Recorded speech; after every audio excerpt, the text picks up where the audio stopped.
ये मुद्दे तो बहुत सारे हैं इस बजट को लेकर। जिस तरीके से टैक्सेशन डिसाइड हुआ है कि आम जनता पे और टैक्स की मार पड़ रही है और किसी तरीके से महंगाई से राहत नहीं मिल रही है, ना उनकी इनकम बढ़ रही है, ना बेरोज़गारी पे किसी तरीके का असर पड़ने वाला है कि कैसे ख़त्म किया जाए, कैसे उस चुनौती को का सामना किया जाए। और मोस्ट इम्पॉर्टेंटली जो पूरा इंफ्रास्ट्रक्चर कोलैप्स हो रहा है। आपने राजेंद्र नगर में देखा कि 3 दुर्भाग्यपूर्ण मौतें हुई हैं। स्टूडेंट्स अपनी घर छोड़कर आते हैं अपने भविष्य के लिए और आज पानी भरने की वजह से उनकी मौतें हो जाती हैं। ये तो मैं कहती हूँ ये मौत नहीं है, ये हत्या की गई है क्योंकि इंफ्रास्ट्रक्चरल कोलैप्स है और ये दुर्भाग्यपूर्ण है। तो ये सारे बजट के मुद्दे होंगे कि आज एक आम आदमी आपसे क्या उम्मीद करता है। 2 वक्त की रोटी और एक घर बन जाए, 2 वक्त की रोटी मिल जाए, बच्चों को रोजगार मिल जाए, बच्चों की शिक्षा अच्छी हो जाए, वो भी हम नहीं दे पा रहे हैं। तो ये देश का सबसे बड़ा दुर्भाग्य है और ये सारी चीज़ें बजट की स्पीचेस के दौरान हम उठाएंगे।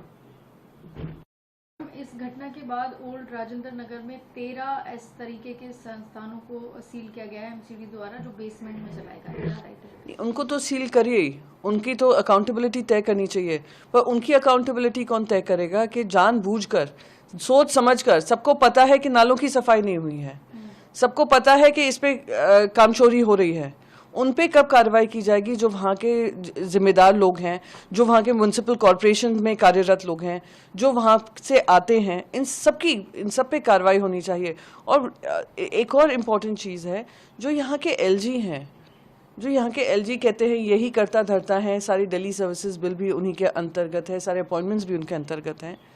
क्यों उन्होंने ये समझा नहीं कि बारिश का सीज़न आ रहा है, ये नालों की सफाई महत्वपूर्ण है। बहुत ही, मैं कहती हूँ ये मौतें नहीं हुई हैं, ये एक्सीडेंटल डेथ नहीं है, ये जानबूझकर मर्डर हुआ है अपनी नाकामी की वजह से।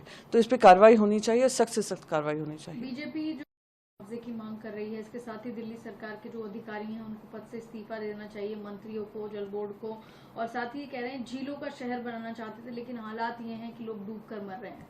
जिनके परिवारों में ये जाने गई हैं, जिनके बच्चों की मौतें हुई हैं, आप उनसे पूछिए कि ये मुआवजा उनके लिए ठीक है या उनका बच्चा उनके लिए ठीक था। ये जो मौतें हुई हैं वो हत्या है, एंड अंडर मर्डर इनका ट्रायल होना चाहिए। और भारतीय जनता पार्टी जिस तरीके से घिनौनी राजनीति इस पर कर रही है, ये बहुत ही दुर्भाग्यपूर्ण है। अकाउंटेबिलिटी सब जगह से तय होनी चाहिए, एलजी से लेकर जो भी कर्मचारी हैं जो इसके जिम्मेदार हैं, इन सब की कार्रवाई होनी चाहिए और पता करना चाहिए कौन इसका जिम्मेदार है। और मैं तो कहती हूँ भारतीय जनता पार्टी के 7 मेंबर्स ऑफ पार्लियामेंट हैं यहाँ पर, उन्होंने क्या क्या नाले सफाई की सुपरविजन लिया, क्या क्या रिपोर्ट ली, क्या क्या मीटिंग्स ली, इसका भी जवाबदेही तय होनी चाहिए। राजनीति करना इसमें बहुत ही दुर्भाग्यपूर्ण होगा। पर हाँ, ये बात में सत्य है कि जो काम होना चाहिए था जनता का, वो काम नहीं हुआ है। उस